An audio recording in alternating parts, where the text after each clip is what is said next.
Hi అండి అందరికీ. ఈరోజు మనం ఇమ్యూనిటీ బూస్టింగ్ బిస్కెట్స్ ఎలా చేసుకోవాలో చూద్దాం. దీనికోసం ముందుగా 100 గ్రాముల జీడిపప్పు, 70 గ్రాముల పల్లీలు తీసుకొని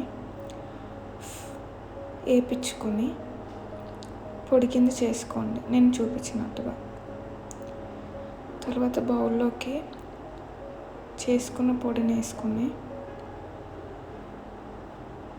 20 గ్రాముల పంకిన్ సీడ్స్, 20 గ్రాముల డ్రైడ్ క్రాన్బెర్రీస్, 20 గ్రాముల సన్ఫ్లవర్ సీడ్స్, 20 గ్రాముల బాదం, 20 గ్రాముల జీడిపప్పు, 20 గ్రాముల ఫ్లెక్స్ సీడ్స్, 20 గ్రాముల చియా సీడ్స్ తీసుకుని బాగా మిక్స్ చేసుకొని 3 టేబుల్ స్పూన్స్ ఆఫ్ హనీ వేసి కలుపుకోండి.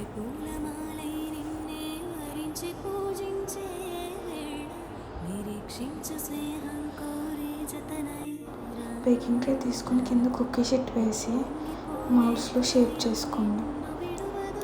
అలా షేప్ చేసుకున్నవి తీసి ఓవెన్లో 160 degrees సెల్సియస్లో 20 minutes బేక్ చేసుకోండి. తర్వాత రెడీ అయిపోయినట్టే. ఫైనల్గా డార్క్ చాక్లెట్ మెల్ట్ చేసుకొని కూల్ అయిన కుకీస్ని అందులో హాఫ్ సైడ్ డిప్ చేసి ఫ్రీజర్లో 5 minutes పెట్టుకుంటే మన ఇమ్యూనిటీ బూస్టింగ్ కుకీస్ రెడీ అయిపోయినట్టే.